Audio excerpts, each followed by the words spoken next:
Assalamualaikum dan selamat sejahtera. Okey, hari ini cikgu nak sambung pembelajaran kita sebelum ni mengenai negara bangsa kerajaan alam Melayu. Okey, sebelum ni kita dah belajar ciri-ciri negara bangsa kerajaan alam Melayu ada 4, iaitu raja, undang-undang, wilayah pengaruh dan juga rakyat. Okey, dan ciri-ciri ni adalah ciri-ciri warisan. Bermula daripada kerajaan alam Melayu sebelum ni yang ada 7 tu dan diwarisi oleh kerajaan seterusnya iaitu Kesultanan Melayu Melaka dan kerajaan Johor Riau.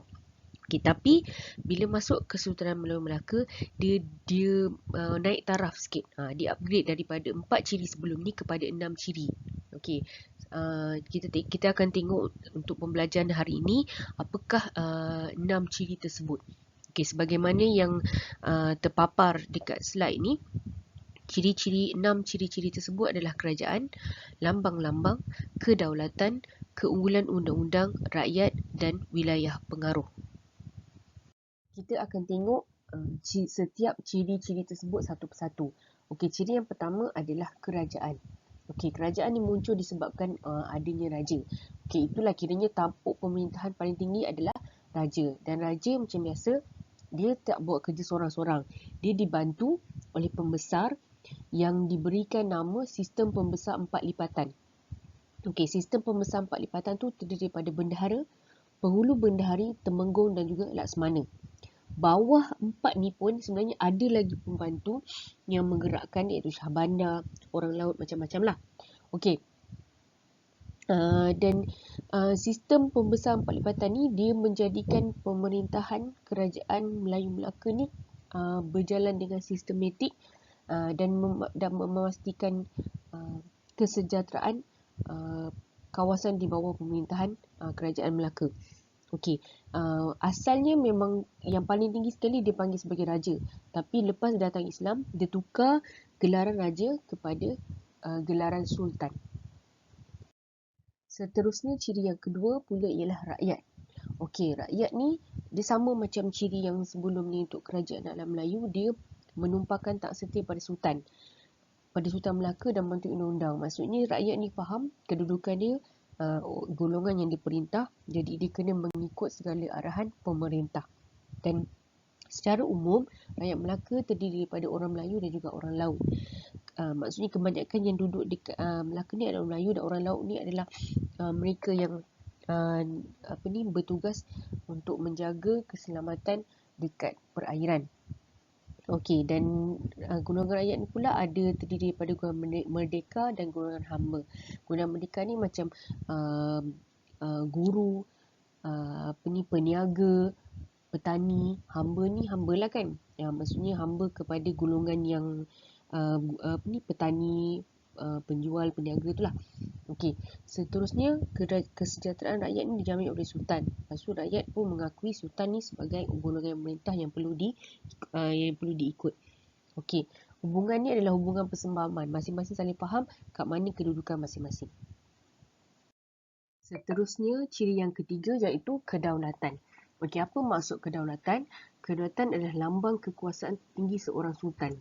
Okey, dan kedaulatan ni hak milik sultan. Maksudnya tak ada dekat pembesar, tak ada dekat pembantu, tak ada. Memang hak milik sultan saja. Dan dia ni macam, kedaulatan ni macam punca kuasa satu sultan. Okey, apa yang dia boleh lakukan di bawah jajahan dia. Dan kuasa ni, kedaulatan ni, punca kuasa ni untuk sultan ni diakui bukan sahaja rakyat bawah jajahan kerajaan Melayu, tapi juga oleh kerajaan lain. Kerajaan lain pun mengakui akan kedaulatan sultan, dan dia tak boleh suka-suka kerajaan lain untuk masuk campur dalam segala macam kuasa yang ada pada sultan ni. Kedaulatan sultan juga diiktiraf oleh kerajaan dinasti Ming. Okey, macam kita tengok dia telah menghantar beberapa orang utusan termasuklah Laksamana Chengkor untuk mengeratkan hubungan antara China dan Melaka. Ciri yang seterusnya ialah wilayah pengaruh. Okey, macam cikgu terangkan sebelum ni, kalau awak masih ingat, wilayah pengaruh ni maksudnya kawasan yang di bawah takluk kuasa kerajaan Melayu Melaka. Dan awak ingat, kalau awak ingat lagi, pembelajaran kita sebelum ni, yang peta yang warna merah tu, kawasan Melaka kan besar, merangkumi kalau macam peta sekarang semenanjung Tanah Melayu, termasuklah Singapura kat bawah tu, dan juga selatan Thailand, Petani, dan juga sebahagian kawasan dekat Sumatera, Indonesia. Jadi kawasan Melaka ni sebenarnya sangat besar berbanding Melaka sekarang yang kecil tu kan. Sebenarnya dulu Melaka sangat besar. Dan kawasan yang besar ni dia dapat melalui 3 cara. Yang pertama oleh penaklukan, yang kedua naungan, yang ketiga perkahwinan. Okey, penaklukan ni macam mana? Adalah melalui kaedah peperangan. Maksudnya berperang dan Melaka menang, jadi kawasan tu jadi hak milik Melaka.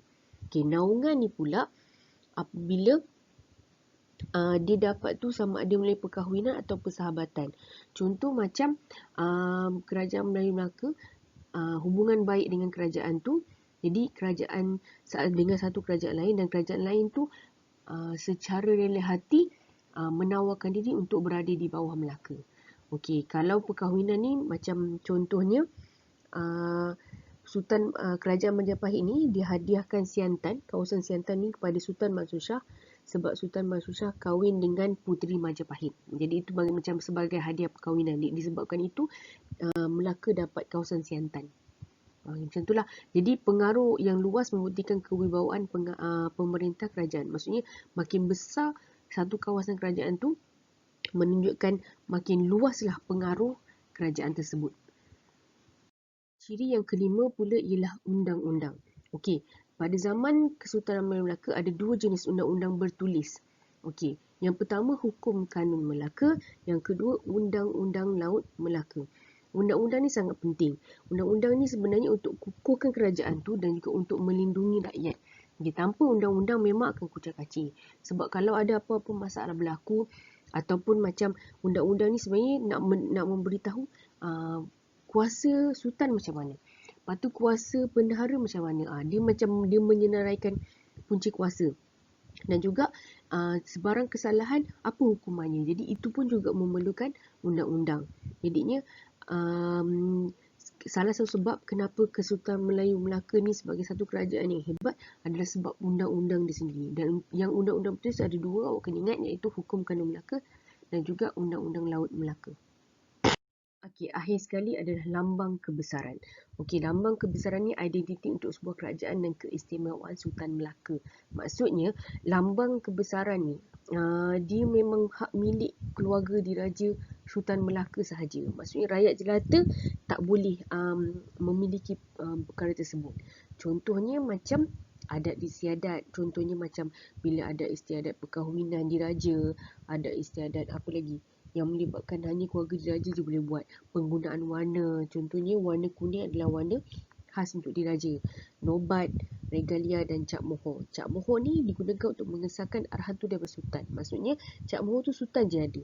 Jadi kalau sesuatu dokumen tu, satu keterangan tu ada cap mohor tu, maksudnya betul lah itu sah, memang sultan punya arahan.